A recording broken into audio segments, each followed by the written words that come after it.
Hey everyone, Mark here repping all things students.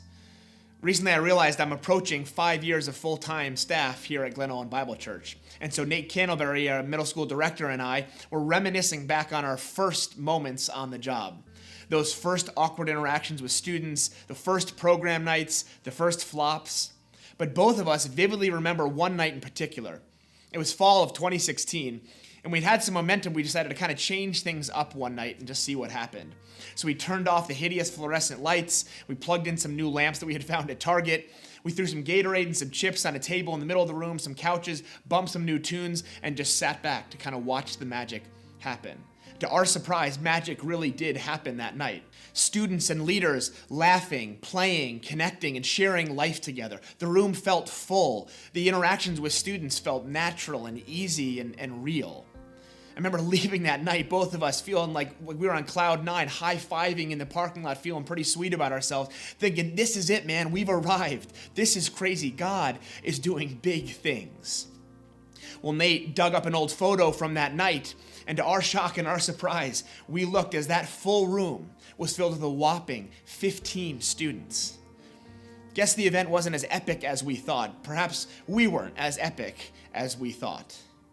But what's crazy about that for us is that if you were to walk into a Reckless on a Sunday night this year, you would be greeted by over 100 students and leaders, laughing, playing, connecting, and sharing life together in a way that feels natural and easy, and most importantly, real.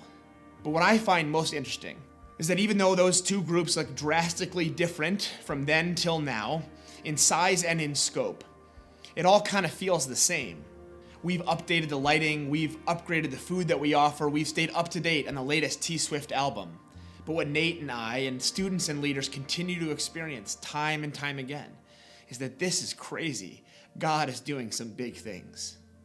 Well, we just finished placing our student mission teams for summer 2020, and just like our program nights, God continues to bring more and more students onto these life-shaping trips. We'll bring with us this year just under 70 students and 20 adult leaders who are amped and ready to go. But venturing into new territory brings with it new opportunities, both fun and not so fun. And you don't have to be good at math, and I know because I'm not, to realize it'll take a hefty chunk of change to send just under 100 people on trips this summer. Now we know contributing financially to anything reveals passion.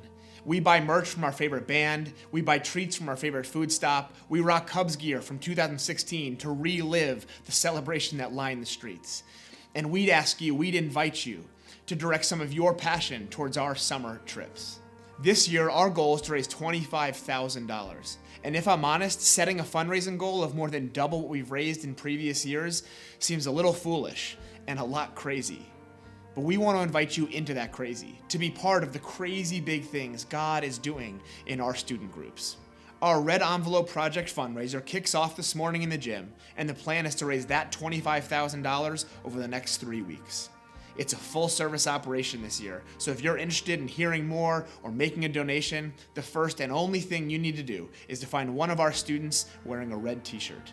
They can personally walk you through the process from start to finish. Still wondering if this is something you should be putting your passion behind? Why don't you check out what God did last summer, and you decide for yourself.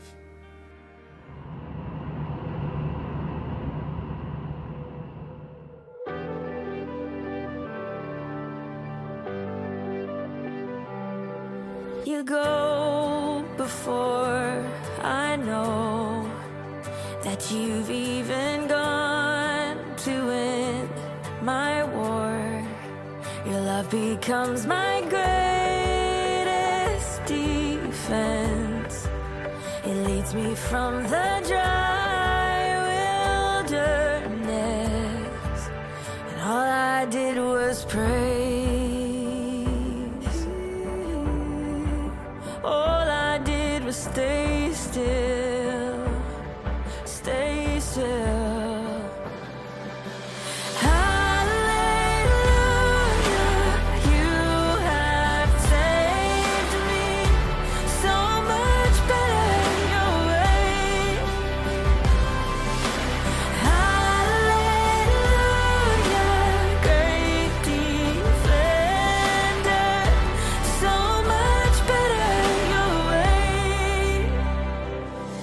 You know